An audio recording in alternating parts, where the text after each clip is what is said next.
3D, line them up.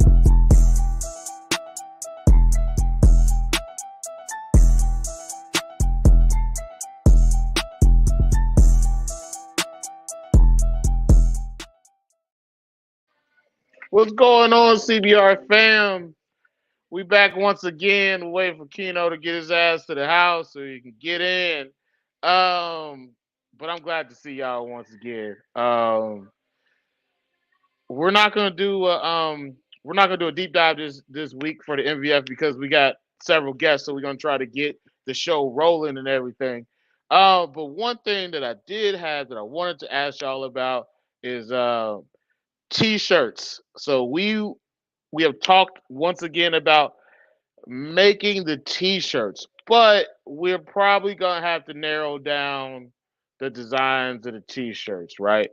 What's up, Mel? So whenever the idea for the t-shirts really comes about, I'm not sure if we'll pick a design or we might let y'all pick one, but it's coming. But we do need more input from y'all about t-shirts because I've actually nailed somebody down. They can get it done. So this is something that can happen relatively fast. But we got to know how many people really want t-shirts. So we're working on that. Beyond that, I guess you should probably expect big news from um, from the CBR and CBR guests coming up here pretty soon. I know some things that are in the works for several people, so you should be looking out for that. I need to show you guys Chris's commercial because I feel like a lot of people are going to need some 3D printed purchase. So we're going to get in that real quick.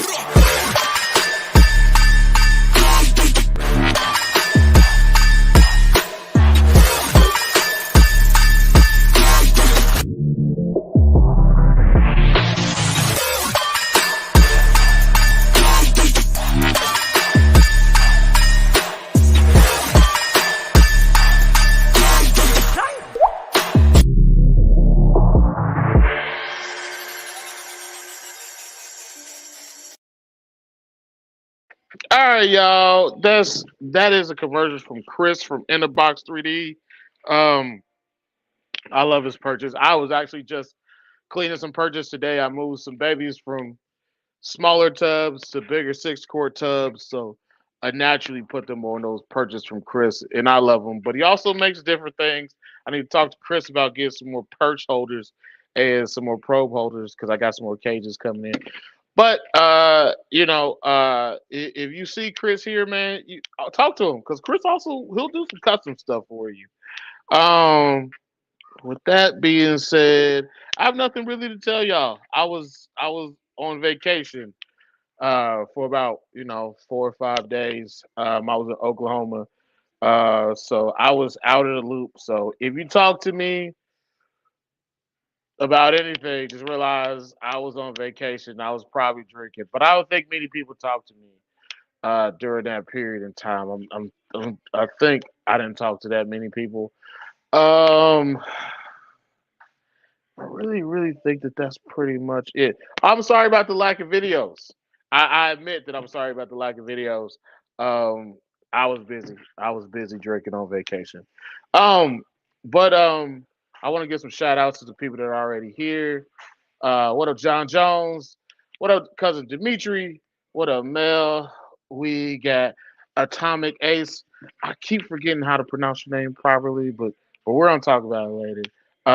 What's up, cousin Tuck? I always appreciate you, cousin Rowe. We got James Musher. Uh, who else we got? We got cousin Salad. Chris, Trey. Who else? I think that's it. So I'm gonna start bringing in some guests, man, and I want y'all to show them some love. You should know all these guys. They've all, been on the scene for a little bit of time now. And even though these guys may not be big name breeders, I promise you, I'll talk to these guys about a lot of things. All these guys, and they all got a ton of information to give, and they're always willing to talk to you about just about anything. So that's what Leaders of the New School is. This is Leaders of the New School Vol.1. We're gonna start bringing in our leaders of the new school. Also, What up, bro? What up, bro? He finally here. How you been? I'm good, man. How you been? Good, bro. Good. Just working. We got Mike Majoros. What up, big dog? What up, Ozo?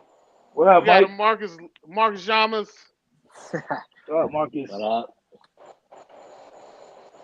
and we got Mikey Marsh, man. So I'm proud of all these guys. I've What's known going on, fellas?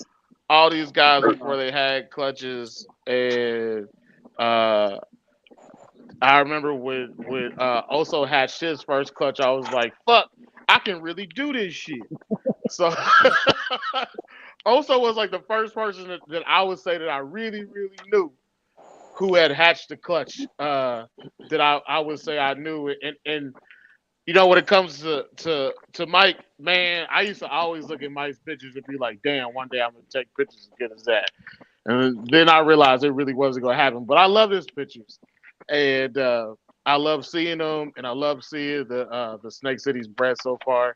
And I remember when Mike bred his first clutch, and I remember he came on CBR before we were saving the episodes, and this man came on with I think he had a mullet wig on.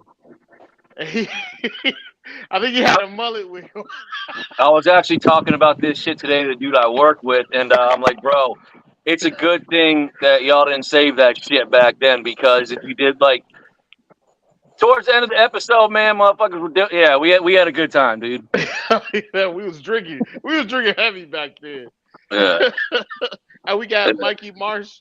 I've known Mikey for a minute. Mikey's always been a good guy. Mikey got a snake of mine that I wish he didn't have. I wish he was at my house. But Mikey's taking pretty good care of this snake. And Mikey's always willing to talk to me. Mikey is a numbers guy. So if you know Mikey and you talk to Mikey, just be prepared for Mikey to send you pictures telling you how much some Neo weighs. That's what he's gonna tell Oh, you. yeah, I slowed down on that.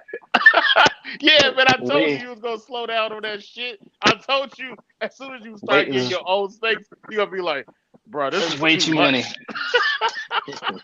I mean, I got a huge ass spreadsheet, but yeah, it's way too much. It's too Like, much. And we got Marcus, my dog from San Antonio. We don't live too far away from each other. And me and Marcus have talked for some years now. And Marcus is a good dude. And uh I've seen Marcus have his failures and his successes. And I've seen Marcus bounce back and do really good things. And he's also one of the most personable, down to earth people that you ever gonna meet and get to talk to. So I don't know I'm about glad. all that, Yeah, you are, man. See, listen to him. He's such a nice dude. But this is Leaders of the New School Vol.1, and I couldn't think of doing this show with better guys. But I'm gonna let you guys go around the horn and introduce yourselves and give a quick bio. We're gonna start with Oso since he's at the top. what's going on, fellas? My name's Also from New York, Brooklyn, but I relocated in Queens. I keep green tree pythons, a few pit vipers, a few boas, and I don't know what more to say. I had no luck with clutches this year. But you had clutches before, so you know you've done this before. Yeah, yeah. I mean, this year. I was in the process of moving, so I think the move fucked all my females up because I had four possible gravid females, which it was three gravid green tree python females and one carpandro that I was trying to produce 75% GTP carpet carpandros. But I moved in the middle of winter, had all the females boxed up in the middle of the winter for traveling, and all my females went back on food once I got all their cages set back up. But I Okay. did actually, one female actually did, she did lay eggs. She laid 14 slugs, which is a cyclops female. So that would have been a pure cyclops clutch. Shit. And How the 14. world, how the world wants those. I've Yeah. I've heard some I've heard some big numbers come out lately for people offering for Cyclops babies, which is crazy because every time somebody says Cyclops baby, uh, Pat always says, "Yeah, but they don't look the same way that they look in a while." So, you know, it's a big deal to see Cyclops babies, and I think that we need to see more in captivity to see certain things with him. Mike, let's hear from you, man. Yeah, I'm Mike Majoris from Florida, Florida man. I kept Duval. this, bro. Oh, I got some pictures to send you from today. I was in Moncrief again. I don't know about about Moncrief, but I'll send you some shit later. But so I lived in Florida. I had a small group of chondros in the early 2000s. For about 2.5, 3 years, I wanted to breed back then, but never got the ability to due to life changes and things. I got out of the hobby for many years. I got back into the hobby 7, 8-ish, something like that years ago. And for the past 2 years, I've had successful clutches, which I'm pretty pumped about. So knock on wood, I'll just be able to continue that in that fashion and just at least have one clutch a year. Because to be honest with you, dude, I don't know if I can handle more than one clutch a year. I'm so busy with work and all the other shit I got going on. Like, bro, I don't know about multiple clutches a year, but yeah, that's it. Okay, let's hear from you, Mikey Marsh, the data man. Data man with his spreadsheets and a Oh yeah. pencil. Let's hear. I'm Mike Marshall. I'm from south suburbs of Chicago, right 45 minutes from Keno. Yeah, I'm probably different than everybody with keeping chondros. I mean, I'm from Chicago, so we didn't really have any herping or doing anything. Just herpes. Yeah, just some of that. But no, I got into chondros. Kind of researched them a while back when I was in grad school, but couldn't afford anything, and then forgot all about them for probably a good 10 years. And then one day I was just bored and flipping through Facebook, and I decided to look them back up and stumbled back across the pages there, and then got hooked up with Ryan and grabbed a couple imports, and that's kind of where it started, like 4 years ago, 5 years ago now. So that was like got one, and then now it's 35. So Yep. Yeah. Hey man, before we switch to Marcus, man, who remembers seeing a chondro, like a real chondro, and seeing a price tag and being like, "Damn, I'm fucking poor." And then like get your first chondro and then seeing like super high end designers and being like, "Damn, I'm really poor." Yep. yep. Yeah, I still say that now. All right, Marcus, let's get your bio. Hello, my name is Marcus Llamas. I'm from San Antonio, Texas. I kept crescent geckos in 2010, 11, and straight from that, I wanted something a little more scarier. So I jumped on the green tree pythons, and I got my first one. I think it was 2017 or 18. No. Not too sure when I got it. I got maybe 15 because I got it at Petco. I got it really cheap, man. It was a Bayak as well, and that was my first one. And I got an Aru off of Craigslist, and then I also got Manokwari from John Crickmer. I don't know if y'all know him. He's like way south, like going to Corpus. And I also have. I think that's it. Yeah, that's all I got. And I got 2 Brazilian rainbow boas right now, and I also have some geckos. And I got 11 green tree pythons right now that I'm trying to get going. That's about it. Marcus lives about 15 minutes away from me, and yeah, and Marcus actually was a godsend, man. My wife's car had a serious brake problem or something with it, and it wasn't really that big of a deal. But Marcus got us right, so man, I appreciate you, Marcus, for all the work that you do, man. Yes, sir. Yes, sir. Don't stop calling me fucking sir, bro. My bad. I'm just a dude. I'm not even. Yeah, I'm just a regular ass dude. I do a bunch of stupid shit still.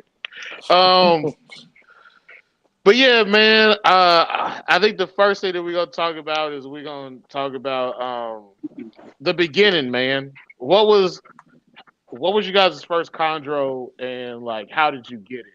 Also, like what were you actually trying to get when you got your first one?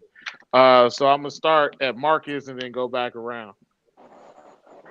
I was just trying to get into them, bro. They were just amazing. I would see them at some shows here and there, and I knew how to get one. I was like, I'm gonna get one. And I went to there's a Petco selling some. My friend had told me, and there's two of them. Yeah, I should have picked up both of them, but I just picked up the one, and it was a buyout. I just went in any locality. I didn't care. Okay. What about you, Mikey? Yeah, I think I'm kind of like a lot of like the new keepers. Like the yellows always catch your eye, but I always liked the Manic Warrior, so that was like the first thing I wanted to go for. And then probably researched for like a good 4 or 5 months before getting one. And then Ryan had posted some for sale, so we jumped on those and got a yellow Manic Warrior import. For the first one, since you like numbers, it was 14 grams when it got delivered. You don't So have to it do was a this. You don't have to fresh say baby. things like this. Stop saying things like this. You don't have to say No, this. but yeah, that's kind of how it started. Just a nice little established import from Ryan. Okay. Was it yellow or red, baby? Yellow. I wish it was red. Okay. What year was it? That was 2020, right at the start of COVID. It shipped the second day of COVID. Okay.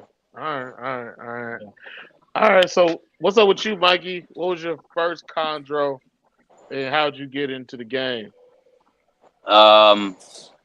It was, I can't remember. It was either a yellow sarong or it was a red Jayapura. I can't remember, but it was because where I lived in South Florida at the time, there was an exotic reptile shop like 10 minutes away from where I lived.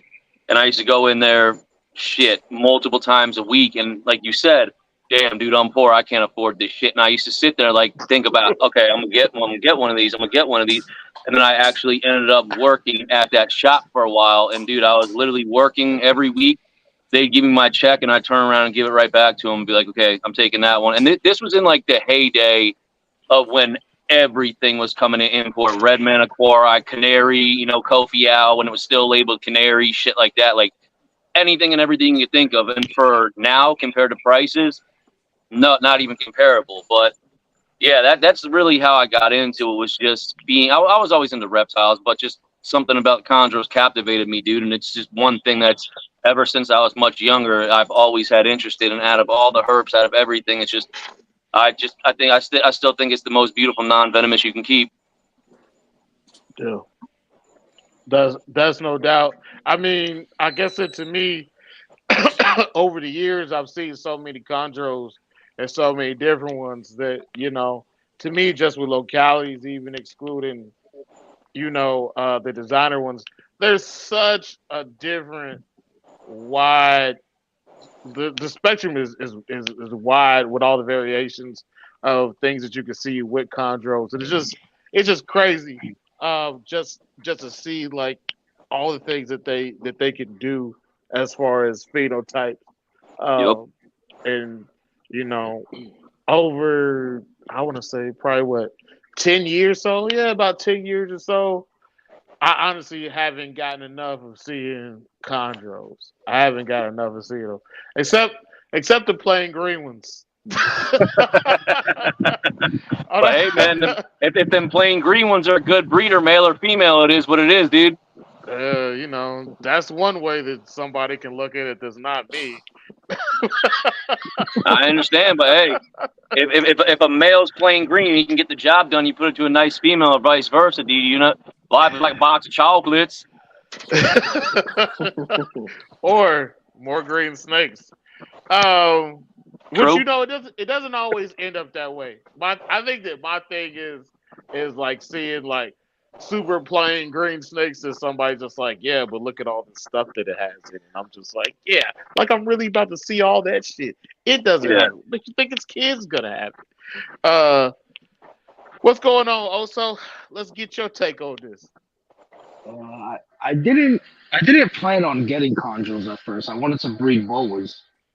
So I started in 2017 with the regular BCI hypo boa, and then a friend of mine put me onto green tree pythons at an expo in out here in New York, and I grabbed my first. My first was a red biak, and then a few weeks later I grabbed a yellow. So I started off with two biaks, a red and a yellow, and I still have my red to this day. My male, that's my male biak, and for some reason he's like what 6 years old now, 7 years old, and he just won't breed. Mm. You I ever tried breeding him with my female biak, which is huge, and I switched him up to like 4 different females, and he just won't do the job. So right now he's just pretty much a pet until he gets the job done. But I started with him in 2017, 2018. I still have him. The yellow one had passed away a few years later. we getting some interference from somebody's mic. I don't know who it is. I could hear it also. Sounds like gravel. Hold on, is it me? It's not me. Let me see if it's me because I have my air conditioner on. Oh no. Nope, it's not me. Is it? Could you check see if it's you, Mikey? Hold on. I'm gonna turn my mic off real quick. All right. Oh, Yep. shit, it's Mike.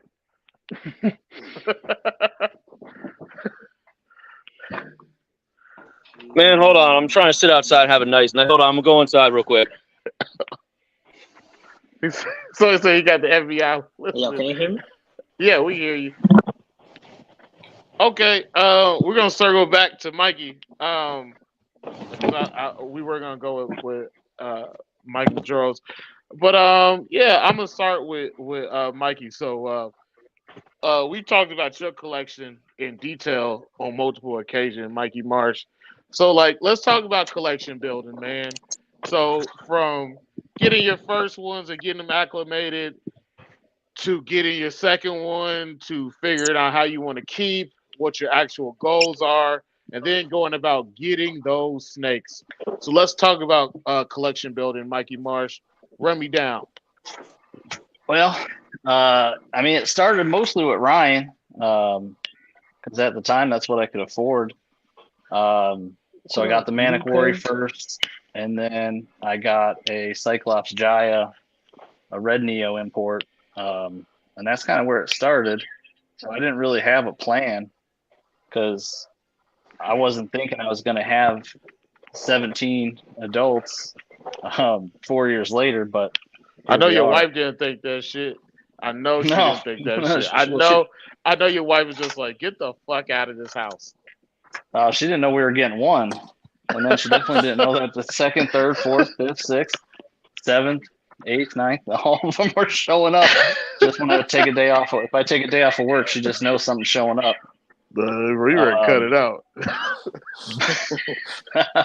Yeah, but I mean, I've always liked, Maniquary, Sorongs, more the Pulcher look, the reds and the yellows. So I kind of always started there, and I think most of what I got had some type of Pulcher base to it. So that got me like the first year, and then Kino showed up. Yeah, he just fucked your whole life up. Just every time Kino shows everybody, where Kino's like, y'all not gonna get this reference, because y'all not black. Kino's like Suge Avery in Color Purple. He just shows up, fuck up everybody else's household. That's who he is. When he gets here, he'll figure it out. And that turned into a couple more, and then that turned into that male that sired Hino's clutch, and then I got my, one of those my babies. recent clutch. Yeah, they look like they're turning out pretty nice too. Yeah, I mean, mine has turned out real nice. Keto, why don't Yeah, you stop fucking around and chat and bring your ass into the show? You fucking You're gonna have to weird. send me some pictures. I'll send you some pictures tomorrow because I was actually just looking at it. For a while, like, bro, listen, for like 2 months, this snake like barely wanted to eat. But I guess it like now is fine again, and yeah, uh, I don't know. That's It what was one of mine was. it was just weird. Like it's, Yeah. I think it's, you know what it was. Um, I changed the temperature of that tub for that snake. And I think it had been comfortable for so long that I didn't realize that I changed the temperature for that one too. And it still ate, but like it was just like I don't really want to do this. But it went back to being a monster, so you know. Yeah. Uh but So yeah, yeah, it started there, and 4 years later, I picked up a Cyclops from Kino, a nice Cyclops female that I posted on my Instagram, and I paired that same male up to her. Now I got 18 red babies. good, good, good. I got a red Cyclops female from Kino that is beautiful. He wants it back. He's never getting it back. Ever. Ever in his fucking life. Uh but let's talk about more so collection building with what your actual plans were because at some point in time you said I'm gonna start breeding things. So let's talk about that. Yeah, so I mean that's kind of where Kino came in, and then started talking about planning, and then shit hit the fan. Then But why you let Keto hijack your life goals, man? right, well, I mean he helped. I didn't know much, so it was always good to talk to somebody about this. Like I said, I always liked the poultry stuff. So mostly the Maniquary and crap that Gary had, just couldn't afford at the time. Yeah. So just kind of looking at, first what I like to look at. So, that was the Maniquaries. So I started there, and then as things popped up, for sale or different clutches or whoever I was talking to, going from there to build stuff. But the goal was always to get some nice Maniquaries, but then you found out like 2 years later that nobody has any red ones for sale, or they're crazy expensive. So that kind of changed over to some of the designer outcross stuff. So that's kind of where we're at now. But Kino and the Artifact stuff got me kind of going on the Artifact direction, even though there aren't real Artifacts now. But thanks, Pat. That's so funny, man. All right, let's hear from you, Mike Majoros. Let's hear about collection building from your standpoint. So I think it was pretty. I would say probably pretty consistent with most people when I got back into it. I just picked up one animal that was supposed to be female. Everybody knows that game. Turned out to be male. And then I just kind of started building more and more. Just I'd be always on local markets around me, looking for stuff, finding things. Then I really started kind of trying to hone in on, okay, now I'm going to try to get serious about breeding. I need to start being a little bit more selective and picking animals with the specific phenotypes that I like. And as much as I love locality animals, I love designer animals as well. So I mean, I wouldn't mind producing pure locality animals, pure species animals, but at the same time, I'd like to produce some wild ass looking shit. So I kind of really started looking into what localities were tied into what lines in the past, and obviously depending on what kind of animal it is, where it came from, especially if it's import wild caught, you have no clue what you're looking at if you do get something out of it. So, I mean, I kind of just started being a little bit more specific with the animals that I was picking up, and really started stop looking and really started paying more attention to my own collection and kind of trying to put the pieces together within my own collection. Because to be honest with you, man, I work a lot and I don't have time for a whole lot of animals, even though I do have a decent amount of animals now. It's still, I don't want a huge collection, to be honest with you, dude. Like I'm fine with what I have now. I'm maintaining what I have now.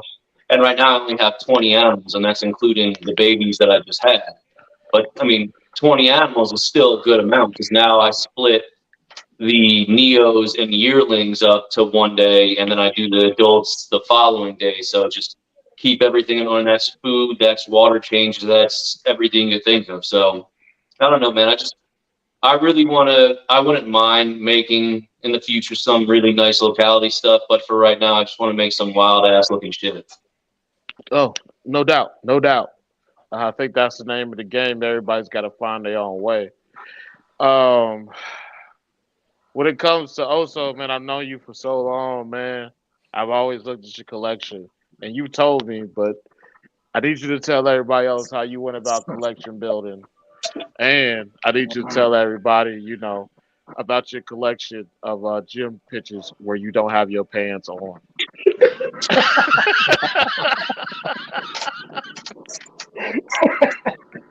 So, so I, my first few animals were from the expos out here in New York.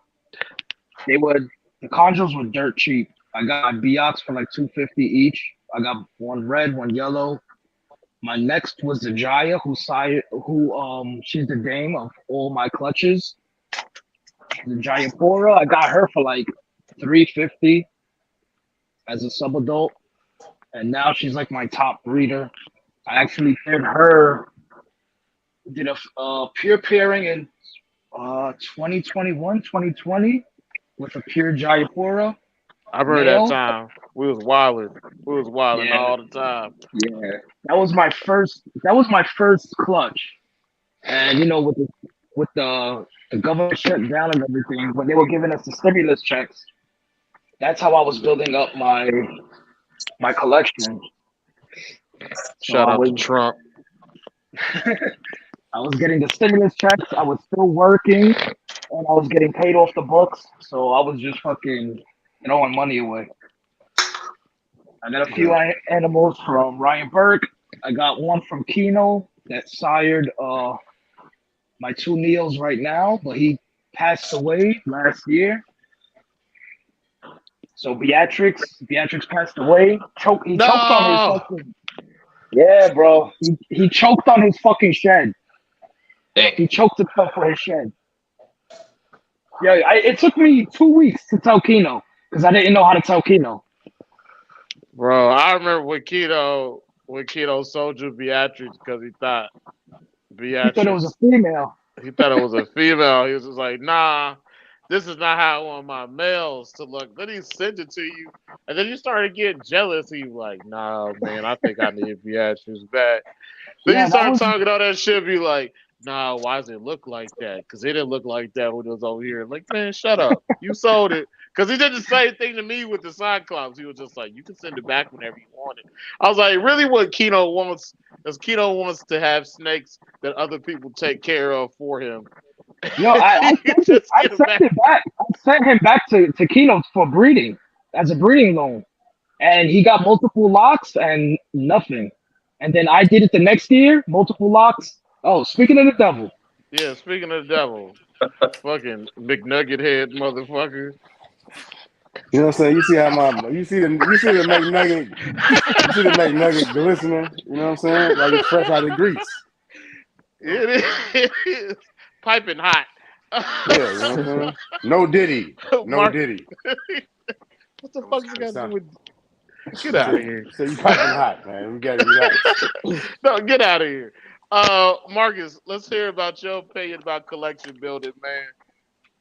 I just wanted to create something, bro. I just wanted to breed. If I got a male and female, I'm just gonna put them together. I'm not really like picky right now. I just wanted to get into it, but yeah, that's it. I wasn't really like if I can get a hold of it and if it's what I needed, I'm gonna use it. Okay, That's so you just pretty had much a, it. you had a Yeah, just I as don't long as really. I got it in the arsenal, it's going down. Yeah, Sound like a drug addict. He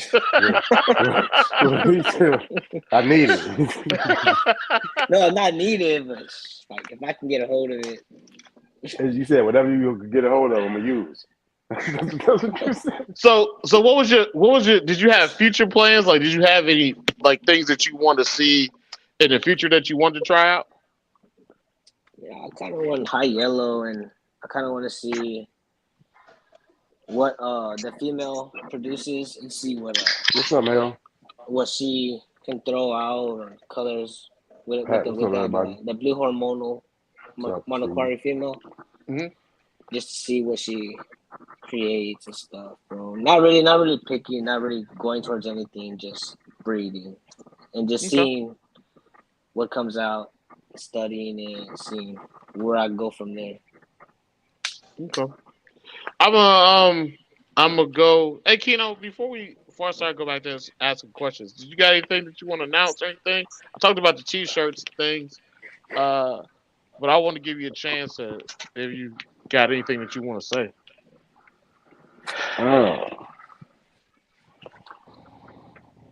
Keep your pimp hand strong. No, I'm just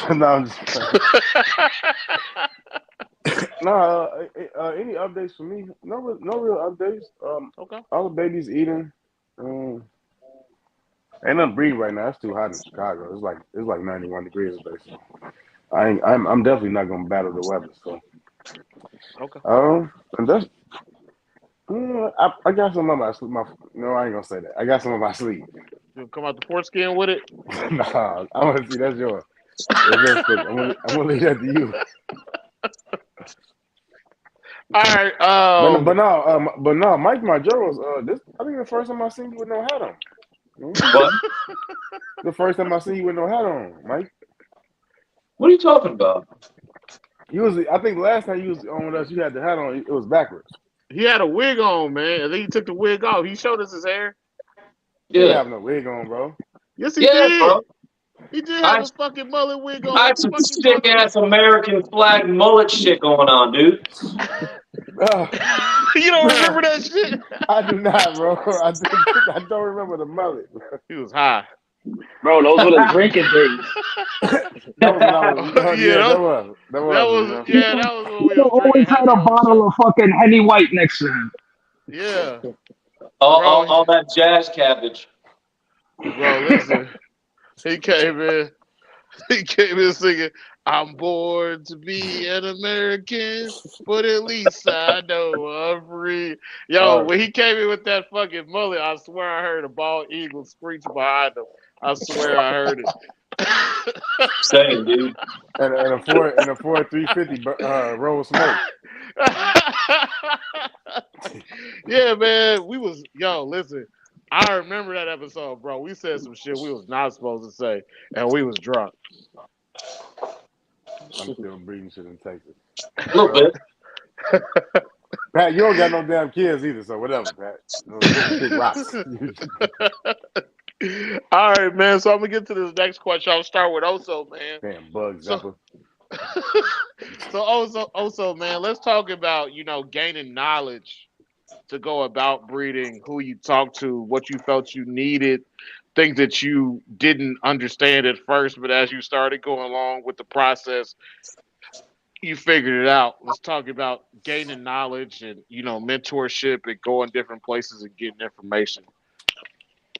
Well, starting off, we had our own little group chat going on before the whole like lives and everything we used to do. IG days.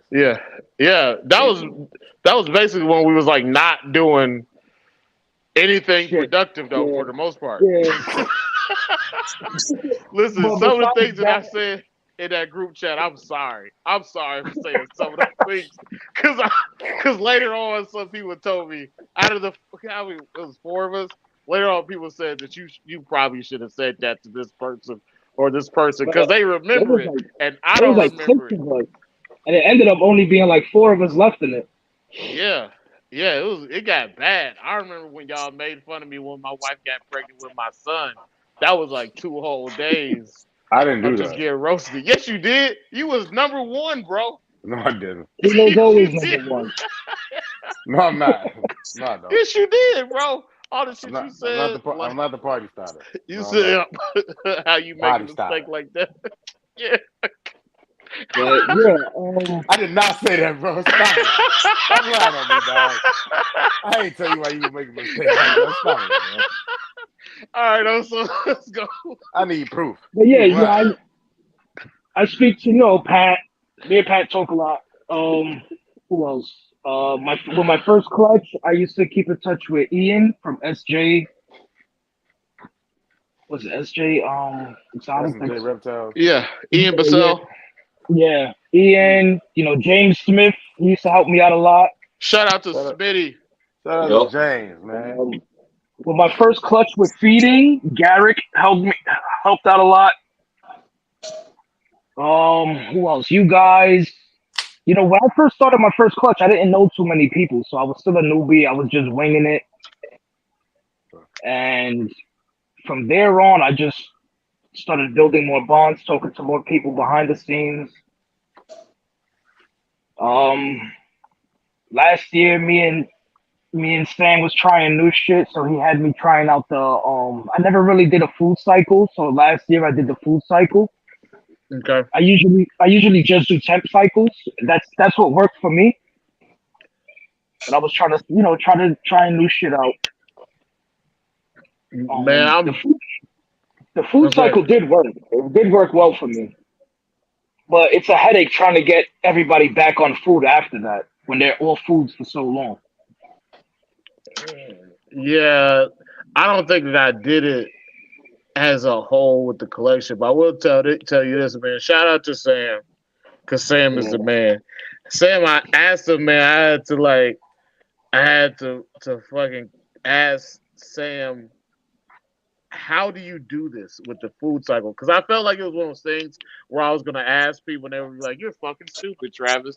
And I went and asked him. He was like, "Hey, man, I'll talk to you about it." Because I had a female that I've been trying to get to go, and this was back in 2022, and she just wasn't going. Um, and I talked to Sam about it. He was like, "No, man, you just gotta do this, you gotta do that, and it should be fine." And I was listening to him, and then like the next day, like she refused food, and I was just like, "Well, fuck." That was a conversation I didn't have to have. But in reality, man, everything that Sam has told me about food cycling, I've used it going forward. It has actually been really useful. So shout out to Sam. We don't yeah, talk he's enough helped about me a lot Sam. with that too. Shout out to Yeah, Sam. I bump into him a few times at expos and stuff. We chatted up, but yeah, he pushed me to do it. He was like, "Yo, just try it, just give it a shot." He would not let me like not try it. He was like, "Bro, just try it, just try it, just try it." I was like, "Fuck it, Yeah, let me try it." a good guy And to have yeah, around I is got I got Sam. four I got four locks. I mean, four gravid females from multiple females and shit. So, and I was like, mind you, I was jumping two males Okay. to different females, and all my females they all went off food for a few weeks. Then I did the big move. I had to unplug everything, travel in the middle of winter, middle of February when it's the coldest. And once I got the first thing I did when I got to the new place, because I went from moving from a house into like an apartment. So everything is real fucking tight in here. Like I got 30 snakes in one room right now, and I sleep in the same room. So it's like fucking, it's cramped here. Yeah, but you always got somebody watching your back. Yeah, I know exactly what you're saying. Wait, hold on. You know what? Never mind. I ain't gonna go. You know what I'm saying? So yeah, once I got the cages situated, all females went back on eating, except for the cyclops that gave me the slugs. Okay. I don't have any snakes in my bedroom, but if I did, I would constantly give them ex- expert tutorials on how to breed. Um, if they were in my room, I showed them exactly the position they need to get into. the music they need to put on, Okay. how to take your shirt off slow, not fast. Okay. But before, Expose the baby hairs on the chest. Okay. I ain't got baby hairs, bro. I got fucking. With the gold This chain is on, with the herringbone chains getting stuck in the chest, yeah, the chest hair. yeah. Let the herringbone chain weave through the fucking taco meat. Could have kept the visual. You know what I'm saying? Yeah, man. I needed to look like you just found an old cassette with some 70s music videos. I need my chest hair to look like Like is Mark what you would Henry's. yeah, like what you would see if you was watching the Cool in the Gang music video. We gonna go to Michael Mike, Marjoro's right now. So Mike, let's talk about Mike Henry. Okay. let's talk about getting knowledge and mentorship and things you felt you needed to learn to go on this endeavor. So I think kind of like what you were saying earlier, Trav. The only person I like kind of personally knew that like knocked the shit out was Oso. So I remember I was writing him at work on Facebook or Instagram, and I'm like, "Hey, yeah, dude, congratulations, man. What the fuck did you do?" You know what I mean? Like trying to get. And he was just like, "Dude," he told me what he did, and I was like, "All right, I tried it," and I reached out to James Smith. James Smith's a solid ass dude. Yeah. Super solid. Yeah. Yep, Pat, obviously Pat, Socrates, Drew Russell, Chuck, Keith Flatch, a handful of dudes that are around me in Florida because I kind of started figuring that, and I still really Shout out to think Chuck about Vogel. What's up? Shout out to Chuck Vogel. No, just shouting out Chuck. Oh, no, not Chuck Vogel, Chuck. Chuck Amagone, yeah. Oh, okay. Yeah. So, because Whatever. he had Moving his on. first clutch my first clutch too. So I was reaching out to him like, "Hey man, what did you do? This, that, and the other." And then I kind of started really adhering to the guidelines or the styles of dudes that lived in the state that I did because I figured, and still to this day, I think that what works for me or what I do may not necessarily work for any of you because we all live in different regions, we all have different weathers, we all have different pressures, we all have different everything. So I Me and started me and talking to a Marcus lot of talked about local that. dudes. Yeah, like I started talking to Stock a lot. Stock gave me a bunch of knowledge. You know what I mean? Drew Russell gave me a whole shitload of knowledge. Just so, I mean, my first attempt breeding was the pair that I finally just got to go this last season that just passed with that Cyclops Aru pairing. That was my first ever attempt, and that was 3 years ago. So it failed twice. In the middle of that, I had my clutch with the Drew 1917 male, and then the season that just passed, I got a clutch with the Cyclops Aru female. So and I moved in between those as well. And honestly, I didn't get anything when I was in South Florida. I wasn't successful at all in South Florida. It was until I moved up here, and it got a good amount colder, and it changed seasons a lot more than it did in South Florida. I really think that helped me out, to be honest with you, dude. Okay. But as far as people Mike. that you would say help get you from being a keeper to a breeder, what was one of the most pivotal things that you had to like put into play? I mean, I was just looking at what other people that were being most successful were doing, and I kind of made my own little jambalaya out of that shit and kind of plugged and played and see what worked for me and what animals were responding to what. You know what I mean? Because when Oso was just like talking about food cycling, technically, I really don't even food cycle. I don't neglect food at all to any of my animals year round. I feed my females the same. The only thing I might do is feed the males a little bit less during breeding, but when it comes to breeding time, like leading up to it, I feed the females every 3-ish weeks, the males every 4-ish weeks. And then the only time I feed during breeding is when they separate a little bit, and I can get in there and pull the male, feed the female, and I'll throw the male back in there like a day or two later. Other than that, and I will feed the female more frequently after I have been seeing breeding occurring. So if they are locking and I'm seeing cuddling and all that little good shit, I'll pull the male when he's off of her, feed the female a small, most of my females aren't huge. Like the Rue girl that just went for me, she's not massive. I don't weigh my animals or anything, but I would say she's probably roughly at the max 700, 800 grams tops. So I started feeding her small mice once a week just as a gauge to see if she had any interest. And the thing that's crazy is last clutch and this clutch, after several weeks of breeding, the things that were consistent is I got 3 meals in them, food refusal, 3 weeks later an ovulation on both clutches. Okay.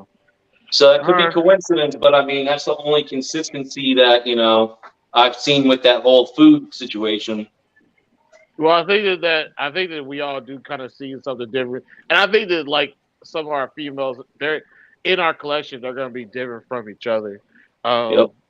Shout out to Dimitri though. I like how every time you make a comment in the chat, you always put at the Art of Chondros, and you just kind of announce yourself like Ron Burgundy. I love you, Dimitri, for real.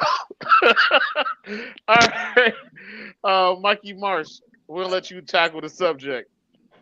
Yeah, so I didn't really have anybody at the start to talk to because I just kind of jumped into it. But I think I used the Facebook pages as I just kind of read the the different posts and comments, and you figure out who's who, as far as breeders and keepers and all that, and then search through the search tool, different topics or who those people are, and see different things that they posted, different comments, and you start to figure out like the husbandry stuff, kind of what works for for most people, and the best ways to do things. So I think that's pretty much where I got started in all my husbandry stuff. So I didn't really do the bioactive, didn't do the glass. It was always tubs or PVC, stuff like that.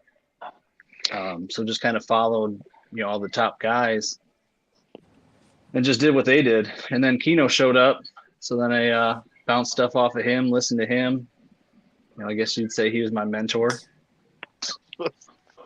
And then he spent all my money. Wait, ooh, you talking about Ryan? Listen. No, I'm talking about you getting me to spend all my money. Oh, you have just described ain't a pimp. You have just literally described a pimp. Is Kino your pimp? My snake pimp? Wow, this is ridiculous. I came back at the wrong time. It starts with pimps and ends with midgets. Yeah. What do you call? Do you call him Sugar K or Special K or Kino Dollar? How did I become a pimp? I just told him to look for good stuff. Does he ever beat you and then make you take a bath and give you a bunch of pills? Nah, he's too afraid to come this far south. What the fuck? No, that's not true. I was just in. Is his hand like this when he hits you? Or is it like this? Nah, it's open hand. Like this? I was like this. Does he ever put baby powder on or to spit on it? Wow. Before he beats you? You gonna entertain this bullshit, Mike? Does he come across like this, or does he come down like he ain't got no real love for you? Look at how he knows all the forms, though. He knows the exact movements of it. Bro, did you see how he just fixed his hand 8 different ways? He got the whole typology of the slap. Depending on the aerodynamics and shit. He talking about back downwind and all that shit. Yeah. All right, that was a slap dossier right there. Okay. All right, so Mikey, keep going, man. Yeah, so I mean that was just the general keeping and getting started, and then getting more into the breeding stuff. Kind of the same thing. You just take a little bit from kind of whatever worked for other people, and then start just trying to use that for yourself, or just come up with an idea, and then I just stuck to it. I mean, obviously, I only had the one clutch, so I just tried to kind of stick to the basics of what everybody was doing, and that was it. I mean, hell, No, the less you did it the right way, though, Mike.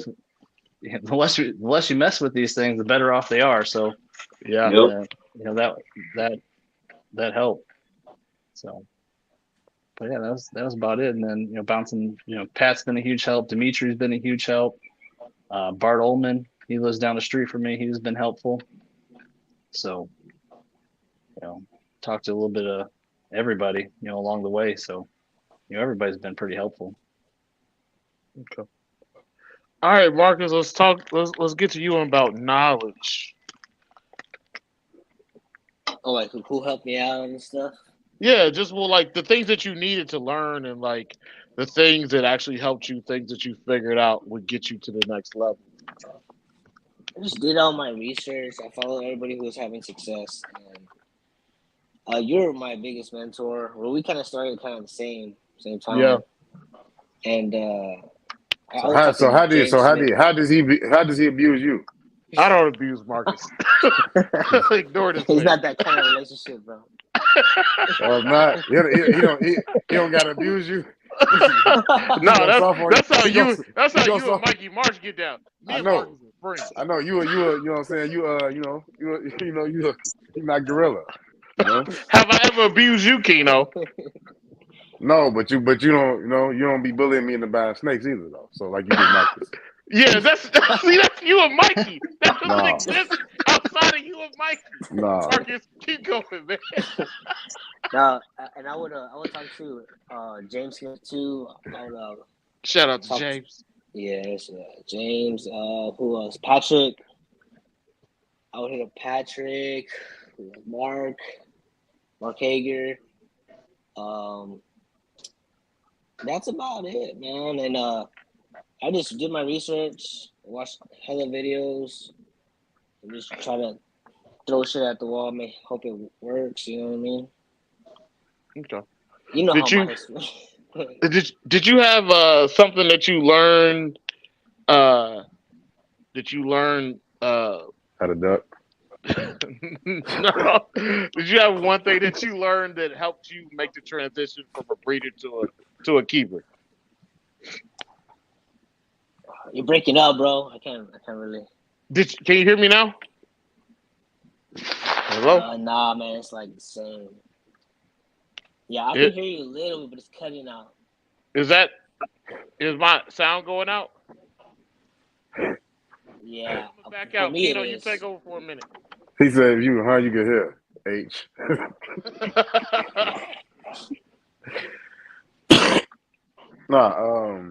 Marcus, you said you saying who was your biggest mentor, I guess, inspiration besides Mark? All I heard was biggest inspiration. What do you mean? You need to come back in? No, I can hear you. You can't hear me? No, it's like real choppy. Oh, you might need to come out and come back in there. I come out and come back in. So while we doing that, Mike Majeros, I wanted to ask you, what do you think was the biggest contributor stopping you from breeding once you moved? When you said you start having all your success when you moved from South Florida. Yeah. What do you think that was? You think it was the weather or what? Humidity? So to be honest with you, when I was trying to breed in South Florida, where I was in Broward, right in Pompano Deerfield area, and dude, it's hot as shit all year long. You might have a few days out of the year where it like dips into maybe the high 40s, and then that's it. It's like right back up.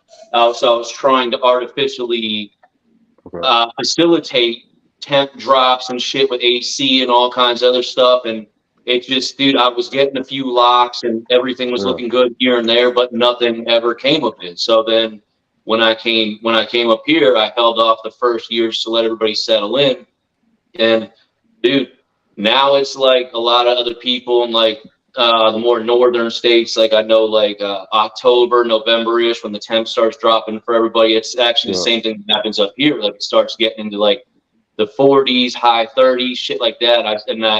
I have multiple cameras in my snake room, so I just look at what the males are doing. I see who's doing what, and if I start seeing some males cruising, I'm like, okay, that male's looking for something. And if I have a specific pair in mind, I'll go with that pair first, give them a few days and see what happens. If it like, I'll normally know within the first like few days of throwing it in there, like if something's gonna really go down or not. You know what I mean? Like, because with both my oh yeah, dude. Like the only thing that I got discouraged about again was this last season is it was the same thing because the past two times I tried that Cyclops Aru pair, the first like 2-3 days they were locking, and then the male would just lose interest and leave her alone. I'd leave them in there for like another 3, 4, 5 days, nothing. I pull, feed her, put them back in, nothing. But this time I was all pessimistic about it. I'm like, man, same shit.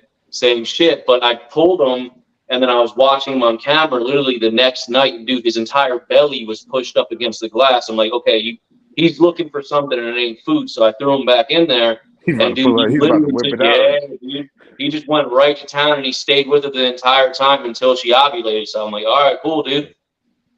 It's gotta be the because basically my ambient at night in my snake room is around 73. So the thing is too, I temp drop all my adults year round to about 78 degrees. When I'm planning on pairing, I'll get that 78 degrees to like 76, maybe 75, like lowest. And the thing is, though, is I've come in this room when it's been in winter, and the ambient in this room has gotten down to like the high 60s. And they'll be on the cool side, and they only have a hot spot of like 76. So I let them thermal regulate as they see fit. And since then, since I've been doing that, I've, knock on wood, I've gotten some success just letting them figure out what they want to do.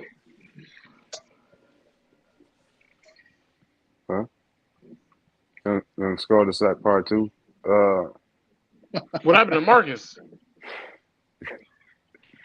It wasn't your audio; it was Marcus' audio. So he couldn't hear. He couldn't hear me. I mean, he said he come back in. Okay.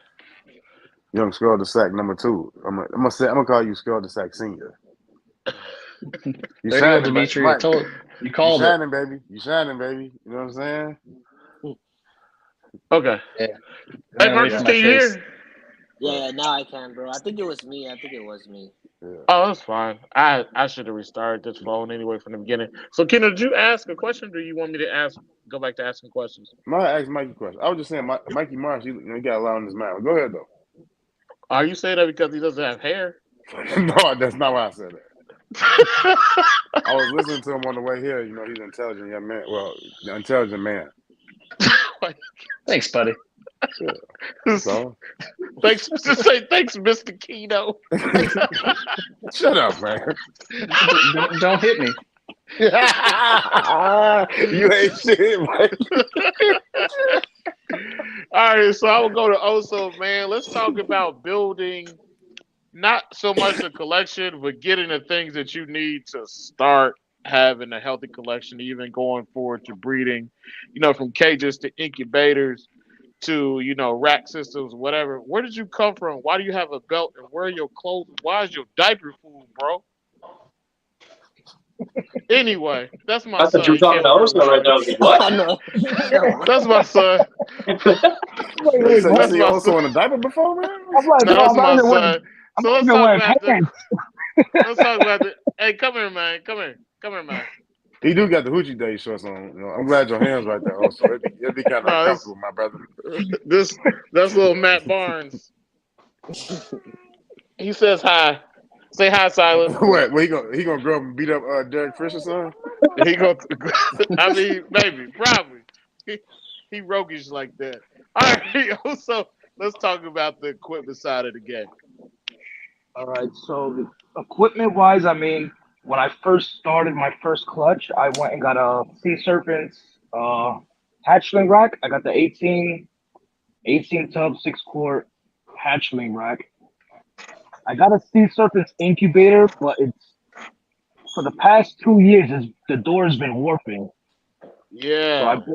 So I bought like the weatherproofing that you put on the windows, and I have to like insulate the door with that to keep the humidity in because I was losing too much humidity with the door warping. I also made my own incubator out of a refrigerator that the guy at the deli gave me that he was throwing away. So I made a homemade one just as a backup. But yeah, I have that. I built my own custom rack for my adult males, Shout out to which Ice hold Spice. like I think they hold 85 quart tubs for the males, for adult males. The females are all in two I by got to see. 2 foot by 2 foot PVCs. I have one female, my Jaya female's in a converted tub that I converted into like a kind of looks like a PVC. Um, Other than that, like with temps and everything, I cycle off of like temperature drops from natural. Like soon, I'm gonna take everybody off of heat because it's starting to get too hot in New York. So until like October, November, everybody's gonna be just running on ambient temps. You unplug the heating pad. I mean, heating panel. Yeah, I unplug everybody's heat. I got the racks with the heat tape. I unplugged that. I unplugged the radiant heat panels out of the PVCs. It's gonna be a heat wave this week. Today was in the 90s. I came into and I got a tree monitor in my room also. They got heat lamps, so this room fucking it's like an oven once I come home from work. It's crazy how So people like outside of Texas, like when it gets hot, y'all call it a heat wave, and just in Texas, people just like it just be like that sometimes. Florida too. Same thing. Same shit. Florida, That's same way. Florida. It just be like that sometimes. bro, Yeah, I just that's just life. I've been outside. Yeah. Today was one of the hottest days. I've been outside for 8 hours. I caught sunburn. My first time catching sunburn in New York, and Did you I was just burning up today, bro. Both of my arms have sunburn. did you take did you get sunburn on like your upper thigh where you were trying to take post gym pictures If you have outside? baby oil and shit on it, dude. Nah, bro. For I gotta real. wear jeans and boots all day at work. I got He's out jeans there and core boots all drilling, day. flexing and shit. Right.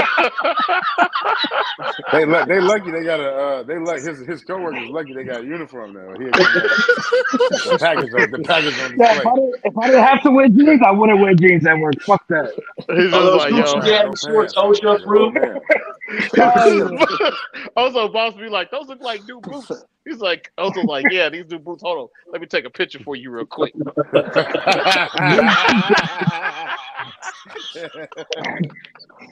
yeah, but other than that, that's the equipment that I have. Like, I don't really have nothing special.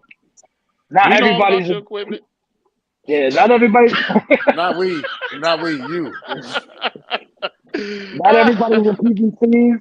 I am a tub guy. I love tubs. I stopped checking his Facebook page stories, so I don't do that no more. I'm smart. Hey, as long as he ain't dead, that's my dog. You know what I'm saying? Yeah, that's why I keep two separate accounts. I got a reptile account and I got a personal account. You got He the fight got, back. he got a sugar baby account. For real, bro. He like, bro, I'm about to get a new monitor this week. Let me go check these pictures. Get I'm about to go. this Facebook profile monetized. I'm about to start telling old ladies with money I know how to play bid whiz. It's about to be popping. About to get some money. Damn, he's trying to tighten that stable up even more, dude. That's what I'll say. It sounds like Travis trying to get you to pay that $5,000 fee. He's trying to extend his reach to the East Coast. He's like, look at my new one. You can play with the earlobes.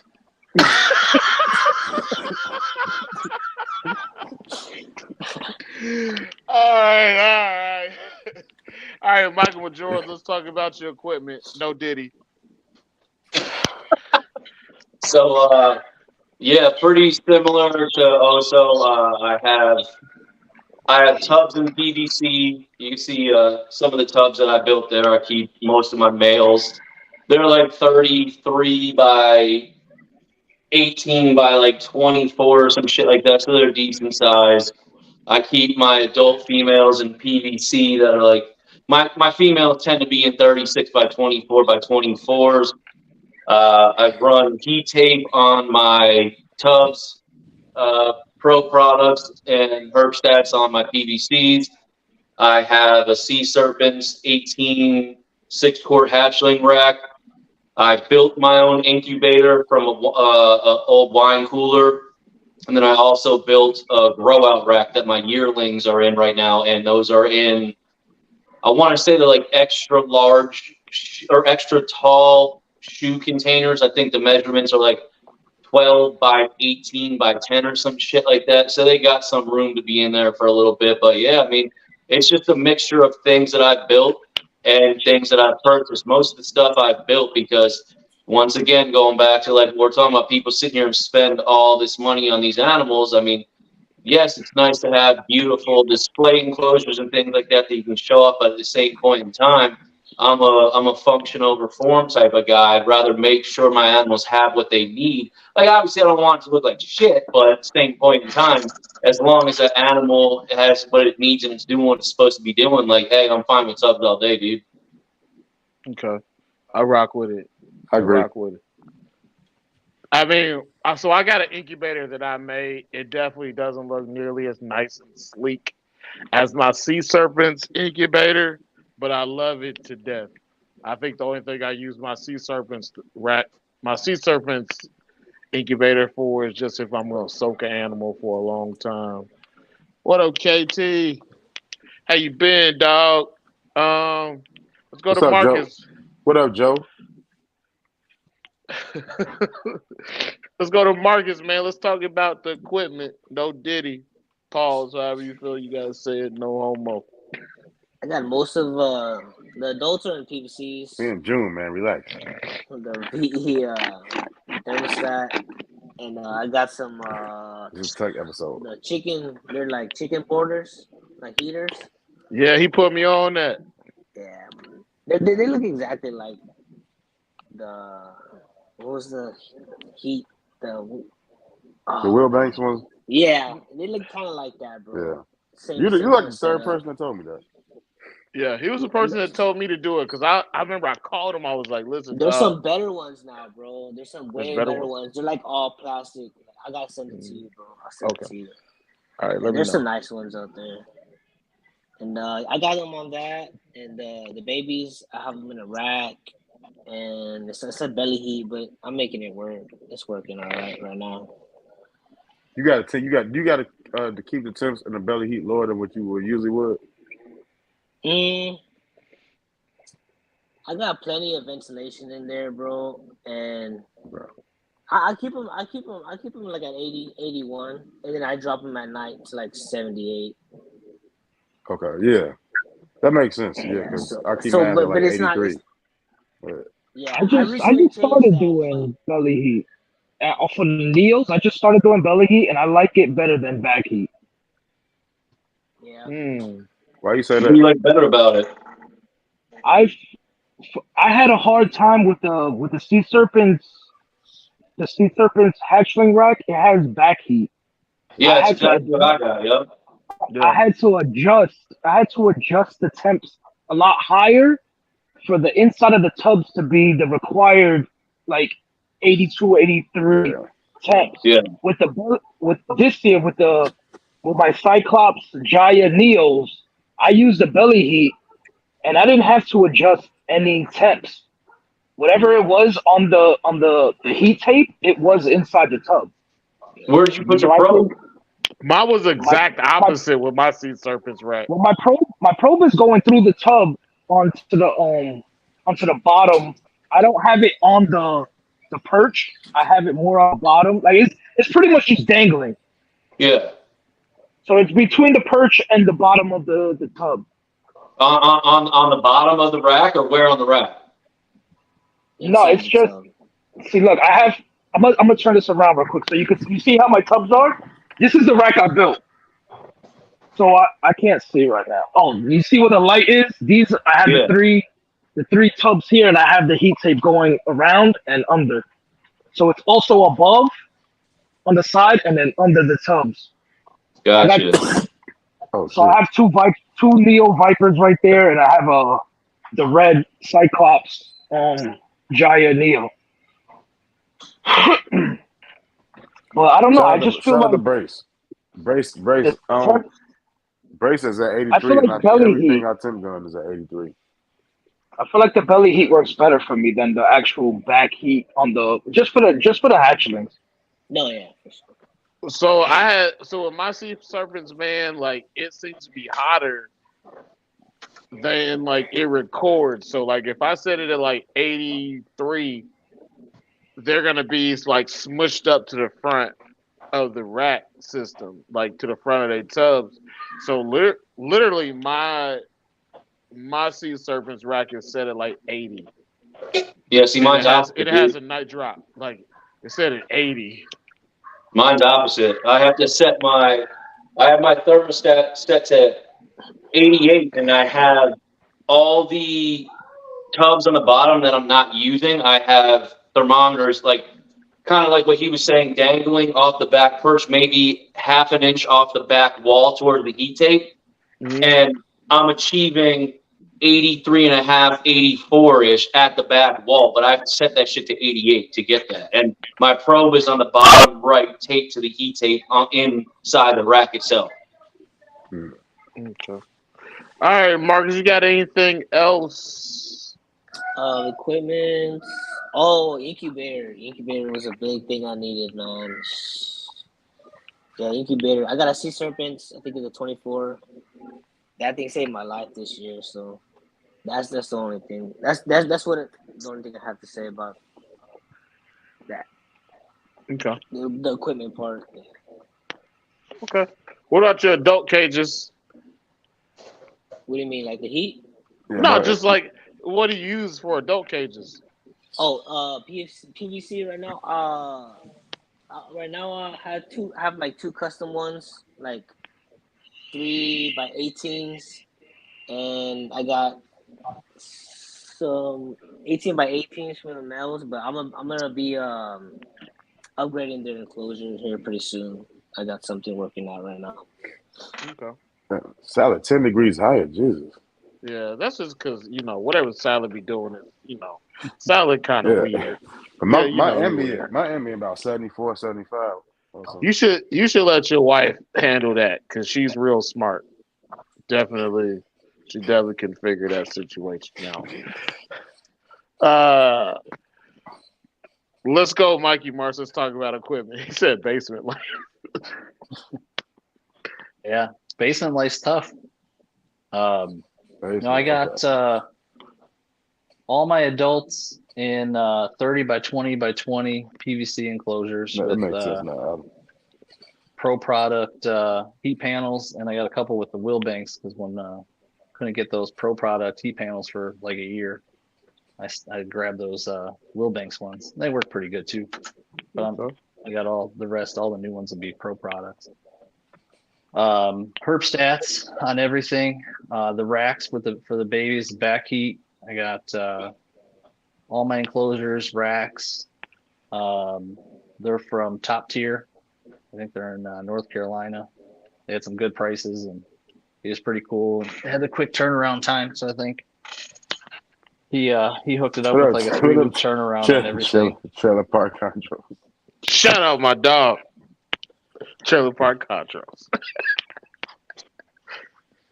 But yeah, the basement life's tough. Like my seasons are reversed, so like summertime, it could get freezing cold in the basement because it's the furnace is right next to the basement, obviously here, and the main run goes right through the basement with the vents. So I got to close And he everything rich, up and y'all. have He heaters. got a really big house. He's rich. Listen, leave this man alone. I've been there. Yeah, This is a nice place to go ride. He got a hill in his backyard, bro. Khalil was rolling down the hill, dog. he was. Yeah, I wouldn't recommend robbing my house though. The rich man. You see that? You see his haircut? That man don't care about nothing. Don't go in that man's house. Shut the fuck up. Listen, I would never rob Mikey Marsh's house. Mikey, you cut your hair the best way you could. Don't listen to Keno. Real quick. He don't care about nothing at all. You know? Don't listen to this man. You do what you got to do. He hit that closet. Yeah. It's over with. I know Mikey Marsh. I'm not doing that to him. I'm good. That's my dog. Yeah. The incubator got the 24-inch sea serpents. Yeah, that's about it. Everything's PVC with heat panels. Got a Cambro rack, but But I went top tier because they're a little bit more affordable than some of the other brands out there with a quicker turnaround time. So, What's the name of the company? Top tier. Yeah, top tier. Okay. Yeah, Facebook page, Instagram page. Matt's pretty responsive. He's pretty cool at doing some custom stuff and tweaking things. So it did like 4 different models of my custom enclosures to get the venting right. So he's pretty cool to work with. Real helpful. I got a 20 rack from Brace Exotics that I got to set up tomorrow. So shout out to Brace Exotics. Yeah. Did it come built already? Well, my rack from Brace Exotics. Yeah. Oh yeah, man, it came built. The tubs were already in there. I gotta modify the tubs to put purges in there. But yeah, man, he hit me a lick, dog, for real, for real. So shout out to you for hooking that up too as well. Shout out to Brace, man. Shout out to Brace. All my racks in my house are made by Brace. All right, so we're gonna go to actually cooking, the cooking process, man. Cooking. So we're gonna talk about, Robinson. We're gonna talk about, the process to breeding, getting copulations, the things that you saw as far as ovulations and building follicles to cooking. And I want to know something specifically from all you guys. I want to know what type of tub setup you guys had, the temperature that you cooked at, if you had to change the temperature at all, substrate, if you had water bottles in the incubator. I want to know about that too. But I want to start first at, introduction to snakes, and we're going to start with you, Marcus, and then go back around. Also, what containers did y'all cook the eggs in too? Yeah, I said the egg box. Oh, my bad. Oh, you good. Are you talking about this pairing, this last pairing, or that was a virtual pimp slap. On the cooking? Yeah, just any clutch. I'm gonna go downstairs and get me a beer. I'm gonna let you start. I can still hear you, but you won't hear me. What's up, Nicole? I don't want you to hear me as I breathe heavily getting down the stairs. Nicole, Llamas. I ate a big ass meatball No, sub. that's my sister. What's going on? My bad, little sis or big sis, whatever. Big sis. How you doing? Thanks for pulling up. I cooked them at like 87 all the way. I didn't have any water bottles in there. I had a big ass fan. I had to replace the fan, and I didn't have any air holes. The biggest keeping the humidity was the biggest Big sis. She said big sis. She made sure she said. Yeah. Yeah. I cooked them 87 all the way. In the last 10 days, I dropped it down to, I think, 86, 85. And then they just started popping out. I think that day, 53. I'm not too sure. I got to go back and check. But, yeah. What you cooking? Sea serpents, a 24 inch. And then what about your egg box? What did it look like? That was I think Amazing Arboreals with the Allen. You talking about that Walmart? The Walmart lick? Yeah. That was good. Yeah, that had enough air circulation. I didn't have to put no holes in it or nothing, man. It's the same exact size of as a sea serpent. It's like the large one, right? And it's not angled at the bottom, so it's more surface area at the bottom. No, yeah. I just put the egg crate on there. Yeah. I put the eggs and right over water. That bamboo rum. Oh, he got the dreads. He about to start freestyling for 2 hours.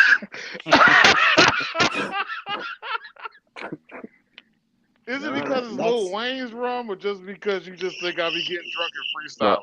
No, that's the Lil Wayne's rum. That's what you gonna do. Yeah, man, that's about it, bro. But talk about your copulations and ovulations and things like that too, Marcus. Oh man, that that was kind of rough, man, because I didn't really have it set down. Set like I wasn't really watching it. I was just like, if I see it, oh, okay, yeah, I'll put it down. I'll watch. I'll notate it down. But as soon as they ovulate, I know that's it, and then they go off food. That's Hey, it. Miss Jacqueline, thanks for Oh pulling up. my god. Hey, you got the whole family here tonight. Yeah, I know. I didn't think they were gonna. Don't say nothing crazy. Yeah.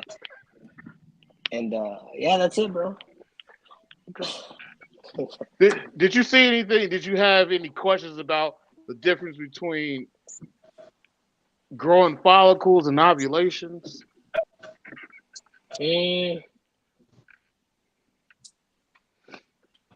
I just kept feeding her like I think Mike said he kept feeding her his feeding the female and like a small mouse every week until she went off a feed. Is that what he said? Yep. Yeah. I did the same. I did the same thing. As soon as she went off a feed, I knew that was it. And then I just stopped feeding her.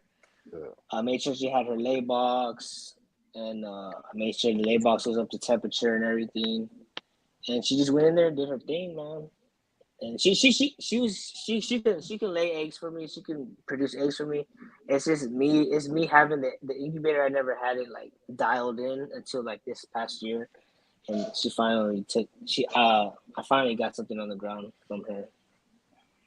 Okay. I'll be honest. One of the hard things as a breeder, as the first time breeder, is to dial your incubator. No, Yeah. dude. I was spend time messaging doing it. Travis every day, bro. So stressful, man. So damn Hey, stressful. yeah.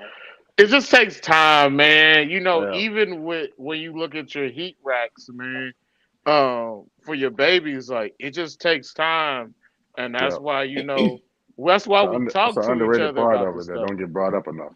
Yeah, it's I like was that's so paranoid the whole time, Rendra. I was like missing you every week, bro. I Every feel weekend. you. I was like, fuck, bro. I don't think they're gonna make it. It's they're not gonna be humid enough. fine. No, That's what I remember telling. I was like, it's gonna be okay. You gotta relax. It's gonna be okay. Because I used to do that, and I remember I said something to Osa one time. He's like, "Bro, you better chill the fuck out." He said something like that. I was like, "I'm getting on his nerves," but he's telling me the right thing. Bro, All right, Mikey Marsh. that first clutch, man, when you watching the eggs day after day, He's like, "Stop Yeah. looking at the shit." yeah, you just gotta ignore them shits. Yeah. I eventually I got That's what rid I of them, man. did. And I don't And got left none them alone. surviving from my first one. Yeah, man. Me and Marcus talked about it a lot. It's just like it's just difficult because you don't want to mess anything up, but it's just like you don't really have a lot of control. Yeah. It's just difficult. All right, Mikey Marsh, we're gonna go to you, man. Talk about from copulations to follicular development, ovulations, the cook. Let's Yeah, go. so I paired them up first time in early October, Yeah.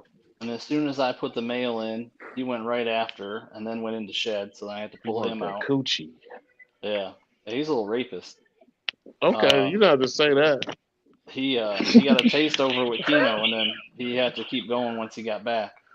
Yeah, you know what I'm saying? We had to, like training that we put the shit in. Ugh. Ugh. Hey, What a nasty boy. That's a hey, nasty boy. that just gonna figure,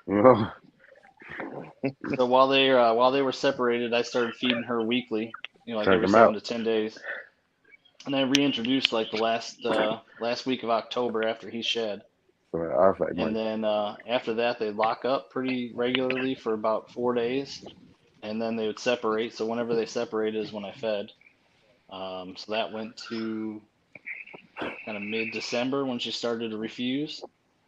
Okay. And then the male had zero interest. She would just run away from him and go on She the other wasn't dishing side. right. So then I just left him out. I know I probably talked to all you guys about that. Kept telling me to leave him in, but I took him out because as soon as he'd go in there, she would just go to the other side of the cage and just try and keep getting away from him. So I figured the deed was done, and just leave her alone, let her do her thing. And as soon as I took him out, she just sat under the panel for the next 3 months. But she was a pretty round girl. So I couldn't really tell on the follicular development because she was pretty thick already. But then once she went to that ovulation, it was pretty straightforward ovulation. She swelled up real big, got real uncomfortable, and was moving around the cage for a day or so, and then settled back in, and the swelling kind of went down. And the rest is history from there. Okay. Usually, as you move around enough, the swelling usually go down. Yeah. So once that was done, after about 24 hours, I was like, damn, she's skinny again. But then she sat under the panel the whole time. She never left. So I was like, all right, we're good. And then that's when before I introduced, I got the incubator up and running to try and get it dialed in all winter. So with the 3-4 months to get that locked in. Nest box, just a Rubbermaid container. The lay box was the Walmart shoe box, the big one. But I put it over Josh's Frogs Pro Hatch or something, I think it's called. So it was perlite, vermiculite, and like Orbeez basically all mixed together. So it's kind of like what everybody uses separately, just put all at the same time. So then I put the egg crate or light diffuser or whatever over the top of that, and that's what I put the eggs on. Incubated at 87.2-ish. It stayed pretty consistent the whole time. I've filled the whole incubator up with water bottles, so it stayed pretty stable. Everything kind of went pretty smooth. I had 2 eggs on day 3 start developing like a wet spot. Looked like they got dripped on, but there was no condensation. One was worse than the other. So by like day 4, day 5, I had to do the powder and glue. The one looked fine, and the other one just kept getting worse. So I had to separate that one out and put it in another container.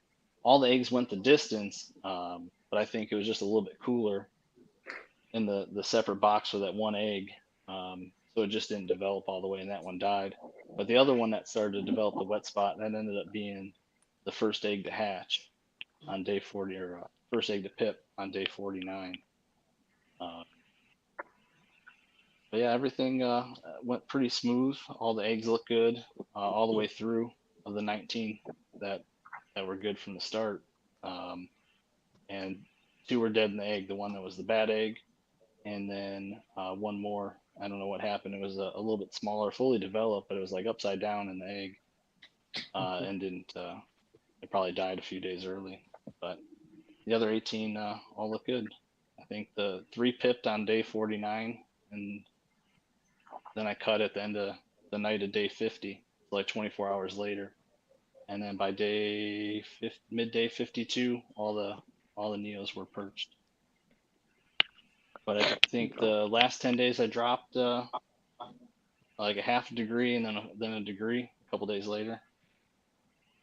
So. Okay. I mean, I think that's kind of normal. Like you actually had a really good cycle compared to a lot of people they first go around. So I think you did a pretty good job. I did the wet incubator, so I left one hole on each side of the box open and maintained 100% humidity throughout. So it was luckily I was busy at work the whole time and with the kids and stuff, so it kept me from tinkering too much. Yeah, I just check the condensation, and if I had to, I open it up, wipe the lid real quick, and close it back up. You don't want to be messing around, even if there's changes that you gotta make. Because sometimes, man, I'm gonna be honest, it's some clutches that they just naturally gonna be fucked up, man. That's just how it goes. Some clutches, like, they're just not gonna be normal. Yeah. Let's go to you, Mikey Majoros. So this go around was, I would say, a lot more textbook than my last go around. This one, like I said, he locked the first couple of days and lost interest. Then I separated, watched him on camera like a day or 2 later. He was all over the place, threw him back in, and he was all over her. Then I said the only time I'd really see them away from each other, I'd pull the male about once a week, get a small mouse in or throw them right back in. And then one time I got lazy and I did notice something that was strange that kind of I wasn't sure what it meant, and I hadn't really heard anything else similar. But the male was on the opposite side of the enclosure. He was under the heat panel, so he was on the left side of the enclosure. Female was still on the cool side on the right side. The male wanted nothing to do with food. He was off food.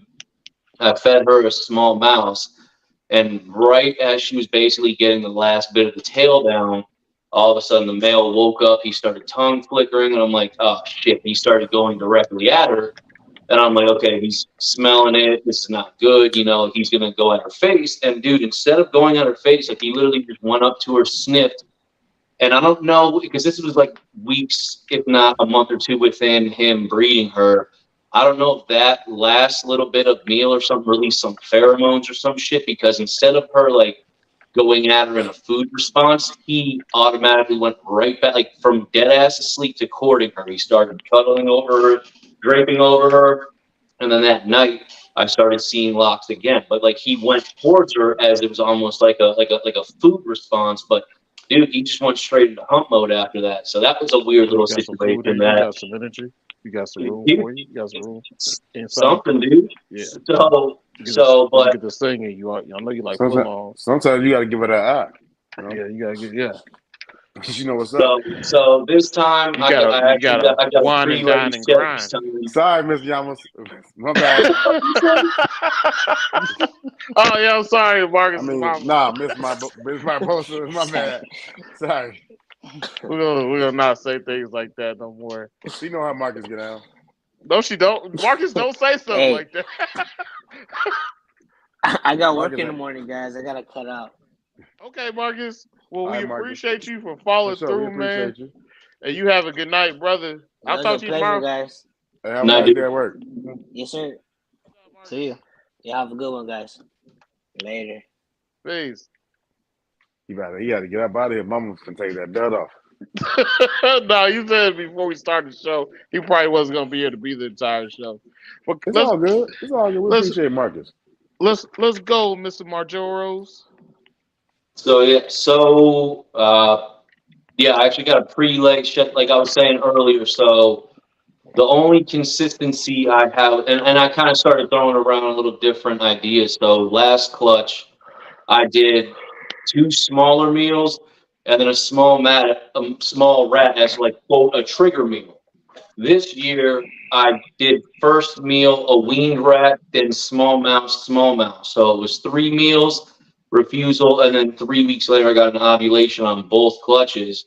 But this time I did get a pre-lay shed, but both clutches I think it was potent. And I don't go by shed, I just go ovulation. So basically, after I get an ovulation, I count to 40. I count 40 days, and I think both clutches I got either on day 40 or 41. They were both like dead ass on. So I think day 37 something, because the root female this time was just all over the place. So I pulled her water bowl, and her perch was like day 37, something like that, and I had it looks like it's like a cake carrier that it has like 4 clips on the top you can pull off, and it has basically a bottom plate. So I cut a hole into that, mounted the camera on top of that so I can watch what she's doing, and she was so active that I actually had to lock her in there. I used like the construction paper, not like the child's construction paper. Oso knows what I'm talking about, where they line the hallways on new flooring, like that brown paper shit. Yeah, I know what that is. So I actually made like a ring of that around the whole little egg or the lay box container, and I taped it off. She went in there, dude, on day 40 or 41, she laid. I threw them in the incubator. I had a wet chamber, and I was incubating over distilled water and Orbeez, so I was running wet in the box and in the chamber. So, and I had egg holes exposed the entire time in a Cambro tub. And I ran it at 87.5 the first 40, and then every day I think after that I dropped it 2/10 until I got to 86 degrees flat, and I got the first pips at I think day 53. and I ended up with 3 dead in the egg. All eggs made it. Everybody fully developed this time, but I ended up with 3 dead in the egg, and 1 made it out 90. I'd say probably 95% because I was watching it on my camera, but I got stuck in Duval, working late doing bullshit. Yeah, doing bullshit, and I was watching this animal come out. It was a yellow animal, and I was fucking psyched. You And were I getting a new watched set it. of gold teeth there, wasn't you? Dude, I don't know what happened. I came home, this animal was coming out, it was cruising, it was looking good, and then I came home and it was upside down. So, and Yeah, twerk the wee wee. quarter of its tail. What do you say? What you talking? You said you got to twerk the wee wee. But nah, dude, fucking, I came home and that's a Duval thing. That ain't no Chicago thing. I'll teach you some shit about Duval. Come down to Florida, dude. Nah, I'm gonna see this video with them. Yeah, what was it? What he had the other song. He said that tongue, that tongue, that tongue thing. do that tongue, that tongue thing. That's Duval County, bro. There's some creatures down there, boy. Hey, dude, hey, what are you, Cook County? Yeah, they got some shit going on Cook County. Cook County's got some shit going on too. Don't. They call it Crook County. Crook County. You gotta put the R. Same difference. You know what I'm saying? Crook County's awful. Yeah, Cook County is a terrible place. It's Crook County. But yeah, this go around definitely went much smoother. I literally didn't have to do shit. I opened the box for the first time, I think, on day 41 or 42 because it actually started developing condensation on the lid. Didn't have a problem with it the whole time. I think I had to open the egg box twice the entire time to wipe it down, and that was in the last 10 days. So that was nice. That was a complete drastic difference from my first clutch, which was nice. So if this one definitely went smoother, but yeah, man. Hey, we're here. Okay. All right. Did you tell us your tip again? Yeah, it was 80. What for the incubation? Yeah. 87.5 the first 40 and dropping 0.2 every day until I got to 86 flat. That's how I did it this last time around. All right. So let's get some info from you about the same subject, my man. One thing I never really locked in, or I would say mastered, was the building follicles. I've never witnessed it until last year when I did the food cycling. My other clutch from 2020, I didn't notice it at all. I just threw a male in. I just winged it. When I did the food cycling, then I noticed a lot of my females got they blew up like if it was an ovulation. Boom. And that's when I started pairing, and that was around maybe mid-October, early November. After that, my first clutch, I had a full clutch. There was, I think, 16 eggs, and I think 2 went bad. I had 14 that went all the way through, hatched, but then that flood happened with me, and I lost my entire clutch but 1 snake. And that 1 snake actually Justin has from Vivid Scales. He has my pure Jayapura. The last clutch I had was Kino's Beatrix, the Cyclops male with my Jaya female. She laid 9 eggs,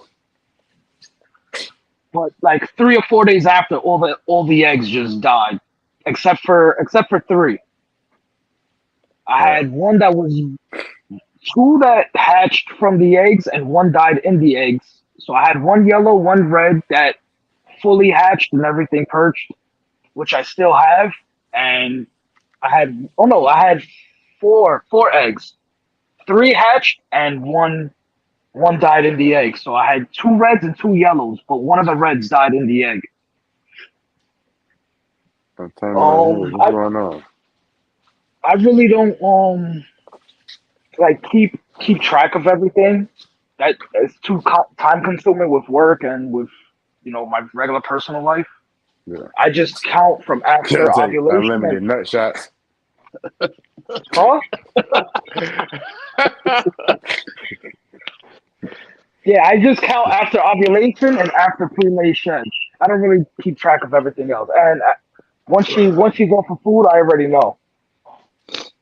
But after that, yeah, I keep everything at 87.5. I keep water bottles at the bottom of the incubator. I keep a 6-quart tub full of water to keep the humidity up because this sea serpents. I have problems with humidity with the sea serpents incubator, being that the door is warping. And yeah, that's pretty much it. Y'all see him just sip his drink with his pinky up? What are you talking about? Nothing. Go ahead. And I keep the eggs in the sim container. I usually pick them up around breeding season from John at the expos because I see him at every expo. And that's about it. Oh, so I got a quick question for you. Your sim container, does it have like that rigid plastic top or it has that rubber top? It has the bigger ones. The bigger ones have the plastic top, but I think he also has clips for them now to keep, because I was having a problem with them staying shut. So was I. That's why I didn't use them. I have 2 of them sitting in my closet that I do shit with. Yeah, he has some clips now that you attach to the sides and they clip the lid shut. I told him that he should just keep the rubber lids for the larger sim containers, but he also has perches too now that you clip inside, which is pretty dope also. That's nice. But yeah, I was having a problem with the sim containers lids too because they're too flimsy, and then after with the heat and everything, they kind of warp a little bit and they start to bend. And you push one side down, the other side will pop up and shit. Yeah. Yep. I don't have the clips, so what I just do is I put something pretty heavy on the top just to keep the lid shut. Yeah, those Walmart boxes work great. Yeah, I've heard about those. I heard they work better, and they're the same like materials as sim containers. Yep. I think that they work pretty good. I ended up using a different tub only because I had more space. So I was just like, I might as well try to use a bigger tub. That's another thing too with these the sea serpents incubators. You can't fit too many tubs. So what I did with this, when I thought these females were gravid, I used 6-quart tubs because I could fit 2 of them on every shelf. So I put the vermiculite on the bottom, and I forgot the easy hatch trays. I put the easy hatch trays on top of the vermiculite instead of putting like light diffuser. I don't know if you guys ever seen the easy hatch trays. Yeah, I've seen them. The little black ones. Yeah, they're for ball python eggs and shit like that. So I put that in a 6-quart tub with the perlite or the vermiculite. I have one with vermiculite and one with perlite. I wanted to see which one worked better because I was expecting 4 clutches. I just didn't think that the sea serpents, like the chamber was wide enough, because you could get them bigger, like taller, but you can't really get them wider. That's what I wanted. Yeah. I wanted a wider, like 24 wide, like max. No, so mine is like the one that I made is like it's like 22 inches wide, something like that. Yeah. So I can use the big. I'll send you a picture of the tub that I used to hatch my last ones in. It's big. It's big. And I like it better. It had less condensation issues and everything. Yeah. But you do that again, Travis? What? Thanks, it big. There you go. Okay. We're almost at the end, man. I want to give you guys a chance. You got put on the show for them old ladies, huh? That's not me, bro. That's also. Also put the picture of his gym pictures up, and he put a little shrimp emoji over it.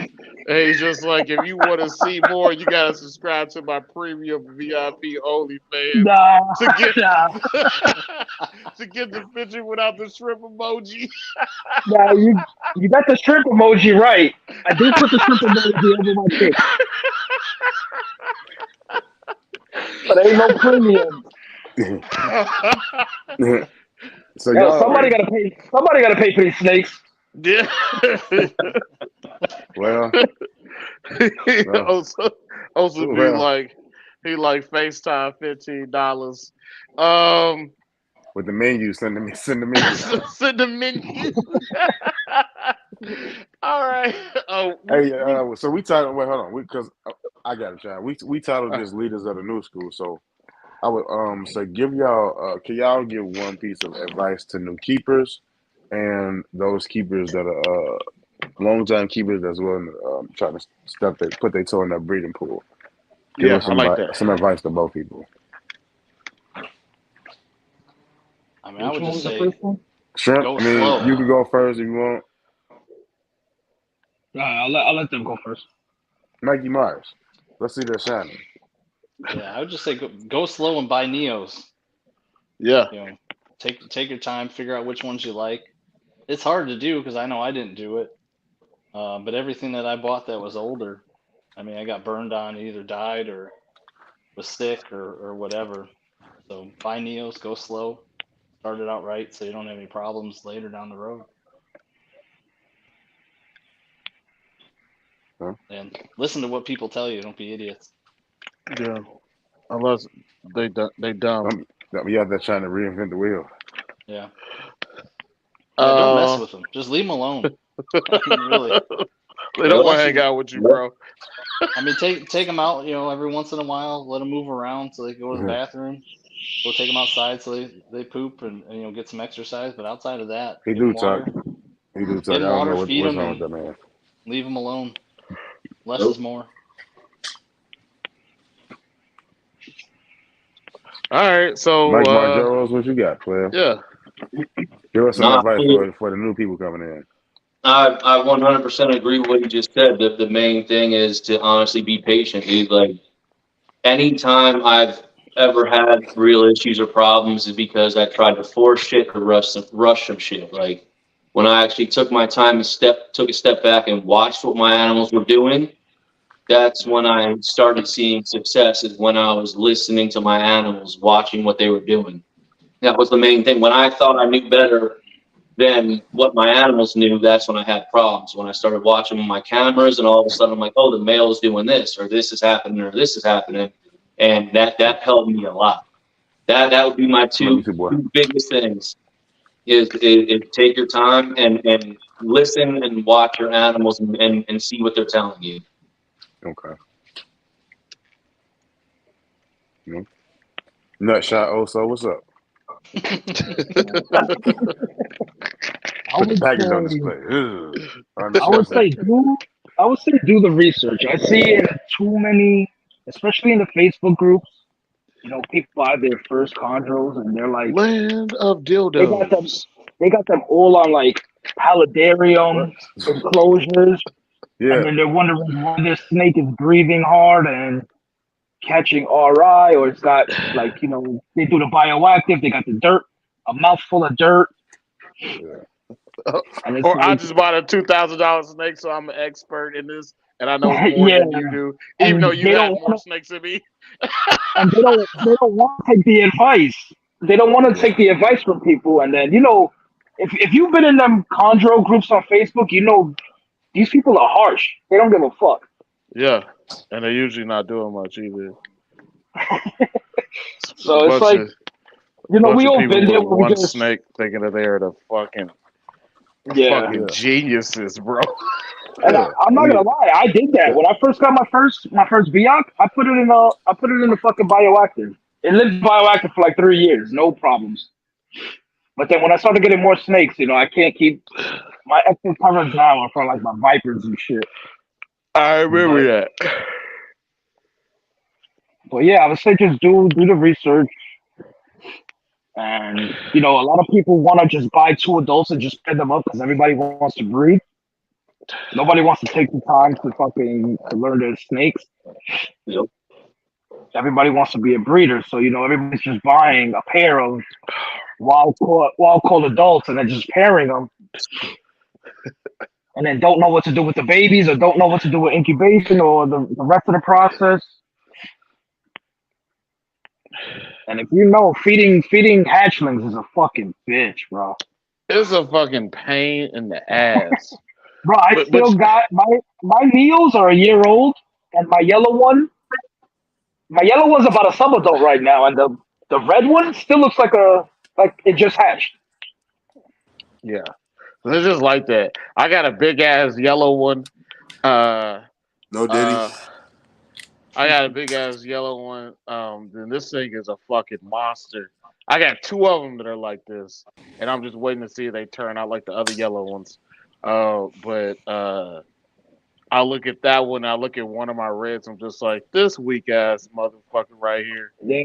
And the condition is, my red one was the first one to eat by itself. I got like three really big, mean ass red ones from my Sarong BI clutch. Like mean as fuck. Let me see if I can pull it out. Well, you guys are still here. Whoa. There you go. Yeah, shows the shrimp, Mike, man. you see Mike? Mike, he's finna put it all in your face. Yo, Kino, this is from your mail. This is from Beatrix. You better put a shrimp on the Barbie. Nah, we gonna have to immediately close the show down. Hold on, man. Get the tanning lotion and shit first. Yeah, That's baby Beatrix. Beatrix, baby. You gotta flex. You gotta flex.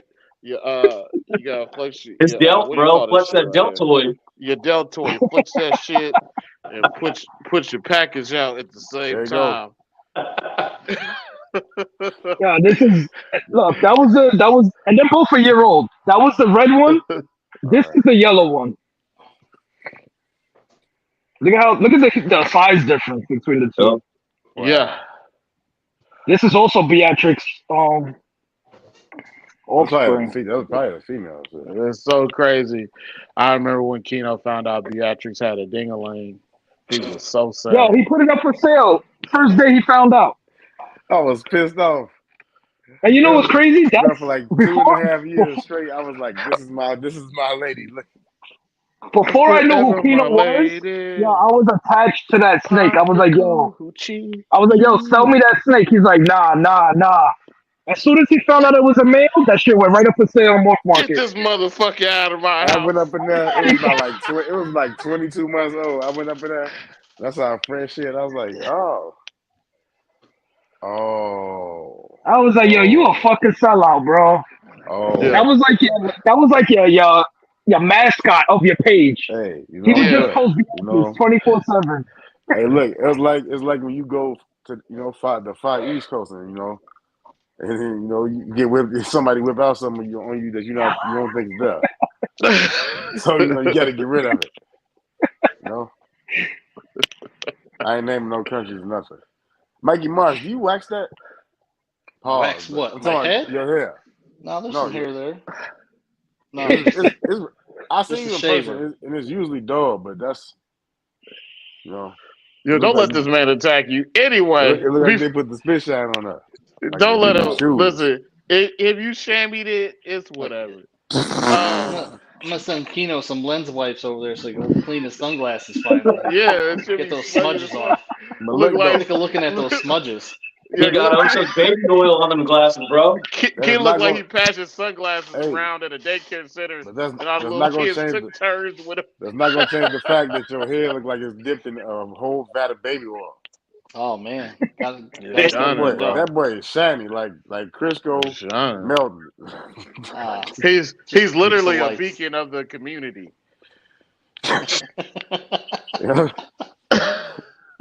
All right, before we get out of here, man. Hey Tuck, this how it's gonna look soon. Watch, you keep on trying to hang on. Yo, let Tuck hang on. He's gonna be all ball with a little patch right here, like he got. Yo, Tuck favorite old school song is "Holding On." All right, man. Before we get out of here, I'll let y'all, say a little something before we get out of here. We're gonna start with Oso, then we'll go to Mike, then we're gonna go to Mikey. What do you want me to say? Just whatever. We about to get out of here. You just say whatever you want to Later. I don't know what else to say. All right. What about you, Mike Majoros? All right, it's actually directly towards you. It's a little poem that I wrote. It goes, it's hard out here for a pimp Okay, we when you're about to trying start to off get with some money this for their shit. rent. For the Cadillacs and gas money spent, we'll have a whole lot of bitches talking shit. There you go, big dog. I appreciate it. Thank you. Memphis. Thank you. I take my hat off there. Which is crazy. Which is so crazy. Memphis, making easy money, pimping hoes in style. I can't even recall the last time I had a conversation with an active pimp. I can't recall it. But you just showed me a picture of your uncle the other day. Stop it, man. But he's not active. You can't keep having these lives, man. You just said that was a direct quote from the biography. Mikey Marsh. I'm gonna send y'all, Mike. Look, Mike Majoro. I'm gonna send you the Korean pimp. Watch it. He's not Watch Korean. He's not Korean. He's Chinese. Whatever. It's not the whatever same it thing. is. Watch. He got the platform steppers on too, dog. It was a costume party. Sure. And out of all things, your uncle decided to be a pimp, right? That's what people wanted to be in the 70s. Right. You seen the Mac. Seen the Mac. Okay. I mean, let's keep going on with this lie. Go ahead. You gonna dress up as a member of Earth, Wind and Fire for your 70s party? I will. I'm gonna have the shirt open all the way down to my belly button. With a fro on. My fro and my hair it's gonna grow in size, and the top gonna look like Mike Marsh. With coke around in the inside of your nostrils. Yeah. Woo! All right, Mikey Marsh. We're gonna let you go. Shout out to my wife for not kicking me out after filling her office up with a whole bunch of snakes. So, yeah. Then, thanks to everybody that's helped. I know Pat's pretty busy, and I bug him all the time. So appreciate the help, and everybody else, Dimitri, everybody else that's been helping. So appreciate it. I will say this too. I don't take that that mentor comment you made lightly, Mikey. I really appreciate that. Well, hell, I think there's days that I talk to you more than my wife. So you did it the right way. I mean, not lately because of the football, but yeah, it was like it was. We can't talk right now because the socks are so bad. Nah, we can talk, but you just you like to get my blood pressure up. Yeah, still suck. They're bringing back Tony. They just go to Nashville, man. I'm done with this shit. All right, y'all. I'm ready to root for the sky. Keto, you got anything you want to get off before we get out of here, man? No, I really appreciate our panel tonight. I really do. Mikey Marsh did it the right way. I wanted to thank our sponsor. Shout out to Chris in the Box 3D. Go see him for your purchase and stuff. And we won't even give her a shout out. Shout out to Alize for our dope ass logo. She is on Instagram at obviously light skinned. She is light skinned because she is obviously light skinned. She weighs about as much as a pack of now ladies. I didn't say that. But anyway, she comes with her weight. I love her weight. You know, she is tiny. She is a tiny human. Also, who else? Hey, shout out my man Boogie. He said this was the first time he was gonna watch a show. Shout out to everybody who's celebrating Juneteenth tomorrow. We got some great black events. Shout out to Amistad for making that happen. We got to see the Celtics destroy the great white hype known as Luka, because y'all really believe that boy was something. No, they racist in Boston though. Yeah, but Luka ain't no fucking dog. Anyway, I'm a root for the less racist, the lesser of the racists, the lesser of the races. But I think that's really been it, man. We're gonna talk more about these T-shirts. If y'all need us, get at us. Shout out to everybody who watches the CBR that's doing big things. And just shout out for the support, man. I'm gonna get We back to love posting y'all. more too, y'all. Y'all gotta realize with this traveling sweat thing. Look, because I see all the inboxes. Look, It the ain't no traveling joke, sweat thing. man. Man, look, it's like every chance I get, I try to get a nap. No, he I think I don't. He put don't on be about napping. 800 miles in 2 weeks. Oh, I'm talking about. I done been to Yo, Joliet, Palos Heights. Oh man, so far he from that been south Yes, side. he been yes. Not body afraid. heat. I'm coming all the way from the north side of Chicago, bro. Yeah. It's like an hour and a half. Then I drive an hour and a half to practice. You been out in the middle of nowhere?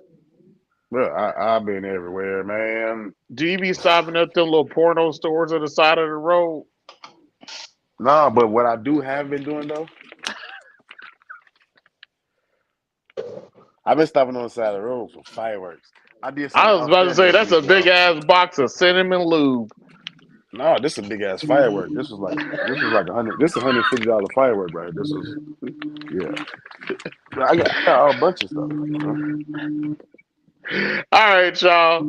That's been us from the CBR, man. We appreciate our panel, Mike Majoros, Mikey Marsh, and of course Oso. And that's it for us, man. Y'all have a good night. All right, y'all. See ya. But look, I got Good more night, Good night. fireworks. See my more Peace. fireworks. They Don't blow your hand